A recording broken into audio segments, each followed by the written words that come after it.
What's up guys, welcome to another episode of Monster Review where we take a look at tech tips and how-to videos. Today is not really a how-to because, my project will vary from yours. I am building a home theater and I thought I'd record it so you guys can get some ideas on how I did things. My goal, my end game is to pretty much build this home theater as cheap as possible, utilizing equipment that I already have. So I have this big room here. It's about 250 square foot. It's been recently renovated as a game room. However, we used it once in the 6 months that it's been a game room, so I think it's time to upgrade this game room to a theater. So what are my weapon of choice? Well, a cheap projector mount that I found on Amazon for $15 is a good start. And the projector, which is the heart of this home theater system, is the BenQ HT2550, which is a 4K projector. It also has 3D capabilities, and I was able to pick up this refurbished unit for a fairly good price for about $750. Regular price for this projector goes around $1,500 to $1,000, so I think I snagged it for a pretty good deal. And my media box that's going to tie this whole theater together is going to be the NVIDIA Shield that I have downstairs. I'm currently using it, so for test purposes I'm going to use the Roku Ultra. However, it's not going to be in the final build of this home theater room. For sound, we'll be using the Onkyo HT-R593 receiver paired with the Bose Acoustimass 6. Both of these units, they're old. I picked them up 5 years ago, and even when I bought them 5 years ago, they were old then. The receiver was $250 off of eBay, and the Acoustimass was $500 off of Amazon. Like I said, I'm trying to keep the cost down, and this unit still works. It works perfectly, so I figured I'd use it. So what are my plans? Well, right now I have a fan, and it's in the way, so I'm gonna pull down the fan, and about 4 feet behind the fan at this location here is where the projector is going to be mounted. Now this will give me about 10 feet from the wall and the projector, which should be able to project an image that's 120 inches diagonally on the wall, so we can get a good big picture. So the first thing I'm going to do is take down the fan that's in the way. And it's really straightforward. There's nothing to it. Now you see it, now you don't. To complete the removal of the fan, I'm also going to remove the bracket that the fan rests on. Now I'm going to drill a hole to mark the location for the mount. Now I did run into some problem here. The joists in the attic run vertically, so there's nothing I can mount the projector to. So I have to build a bracket that I can put between two joists, drill it in, and then mount the projector on this. So I'm going to go ahead and put it in between these two joists right here at the location where the projector is going to be mounted. And I'm going to drill it in the joist using my right angle drill. And yeah, you can use wall anchors if you want. However, it's better to be safe than sorry. And then now we're going to just drill a large hole in the center of where the projector is going to be mounted. We want to drill it through the bracket that we attach in the attic so we can feed the HDMI cord and the power cord for the projector. And then once we have the cord, we can just go ahead and we can mount the projector mount to the ceiling. And we're just going to install the mount using the lag bolts that came with the mounting kit. So definitely make sure that the projector mount that you purchase comes with all the necessary hardware. Okay, so get the bracket and go ahead and attach the bracket onto the projector. And once that's done, you can go ahead and you can finally mount your projector. And this is how it looks when it's finished. You can see here that the projector mount does a really good job at hiding the power and video cable.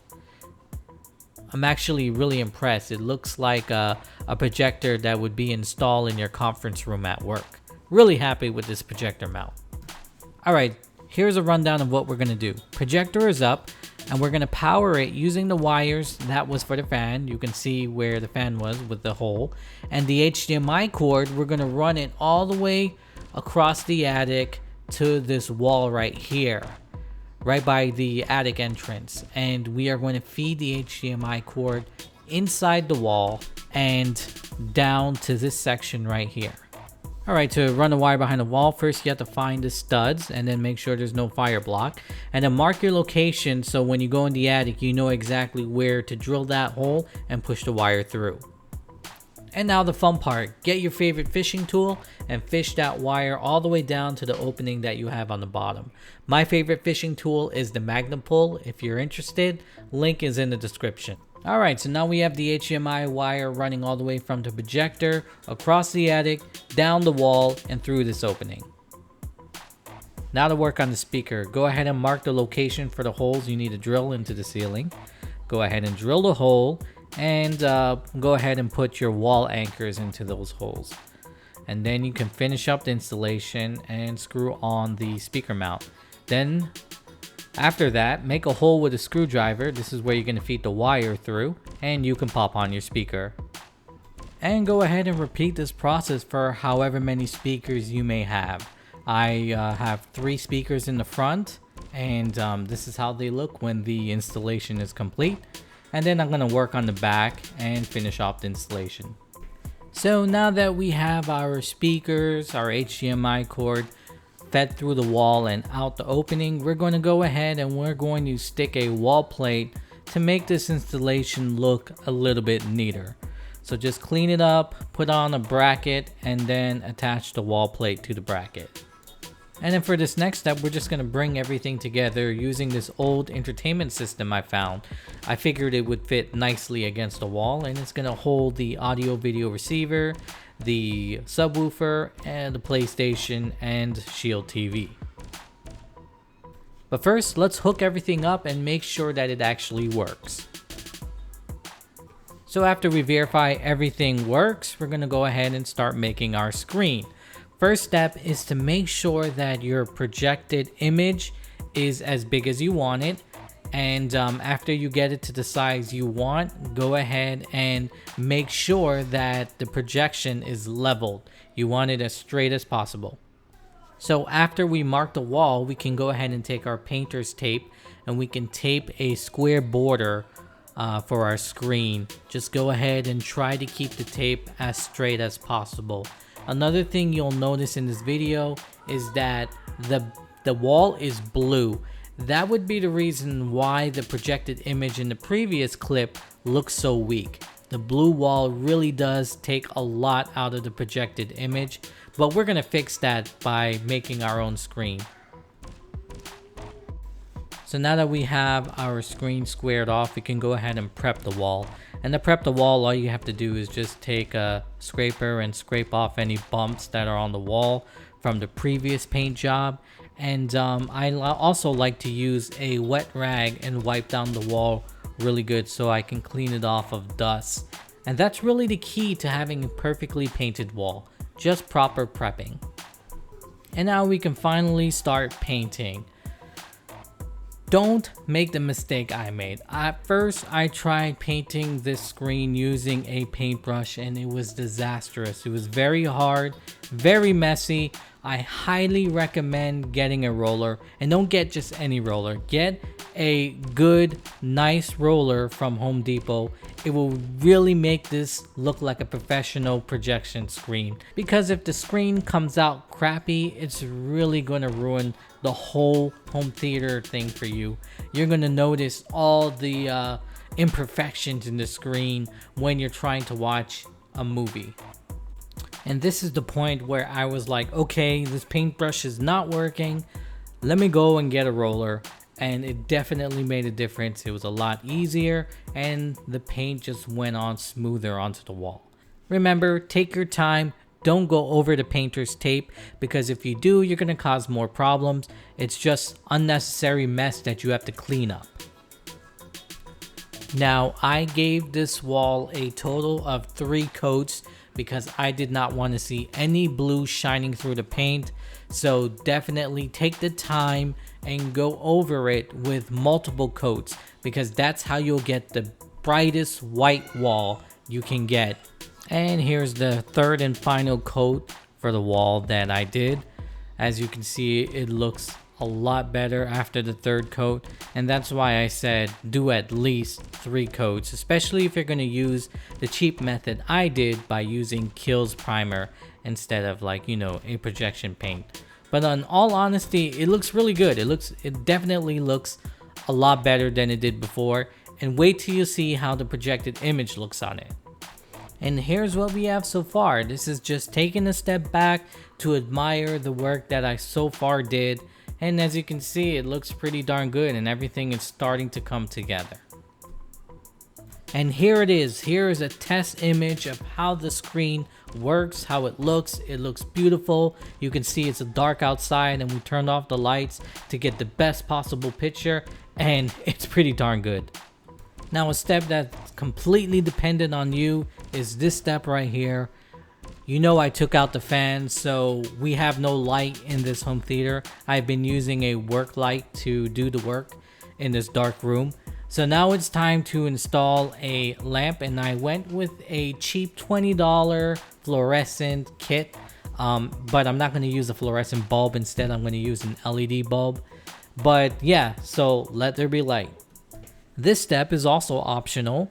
I want to integrate my home theater with my smart home setup, and the way I went about doing that is using 2 Z-Wave switches to connect the light and the projector to my Samsung SmartThings hub. That way I can turn the projector and the light in the home theater on and off remotely, or have it work autonomously. If you do what I did, please be sure to take your time and use safety precautions when dealing with electricity. Make sure to kill the electricity running through the switches. If you're not comfortable with doing this, then don't do it. If you absolutely need it, then contact your local electrician and they can do it for you. I forgot to film this part, but if you haven't pulled the tape around the edge of your projection screen, you can go ahead and do that now. And you can see some paint got through the painter's tape, but overall the lines are really straight and they're really sharp. Alright, so now the fun part, the cleanup.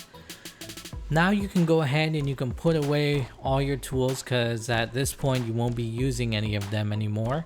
And you can go ahead and vacuum the floor, clean up whatever drywall made it on the floor, pick up big chunks of drywall, all that good stuff. Put back your ladder, and once you're finished cleaning, you can go ahead and you can put whatever furniture you have or whatever furniture you bought to add to your home theater. And that is it. We're finally done. 1 month later, and we have a beautiful home theater room. I reused some old furniture, old tables, old chairs. I reused some old equipment, such as the AV equipment I'm using and the Bose sound system. But overall, look at how this room came out. It's spacious, it's big, it's bright when it needs to be, and also dark. I could see the family gathering together to watch a movie. Everyone is comfortable, everyone has somewhere to sit, and everyone can see the screen. For a sound system that's a couple of years old, it really does pack a punch. It really does make you feel like you're at the theater. If I were to buy a new unit, I had my eyes on the mono price, and I'm glad I didn't do that, because the Bose is an awesome home theater sound system. Same with the Onkyo receiver, so I'm very happy that I decided to reuse it rather than buy a new one. Now, what about the projector? Man, I've said it time and time again in this video, I'm completely happy with it. No regrets. Got it for an awesome price. I think I got it for a steal, because the way it performs just blows my mind that I only paid $700 for it. And the last thing before I close up this video is I want to show you how exactly installing those Z-Wave switches makes the home theater smart. So let me show you. Hey Google, turn on theater. Okay, turning the theater And on. just to give you a synopsis of what happens, first the AV equipment will turn on, then the projector will turn on along with the light for the home theater, and then you get your screen. This means that I can turn on the home theater room upstairs from downstairs using Google. Turn off theater.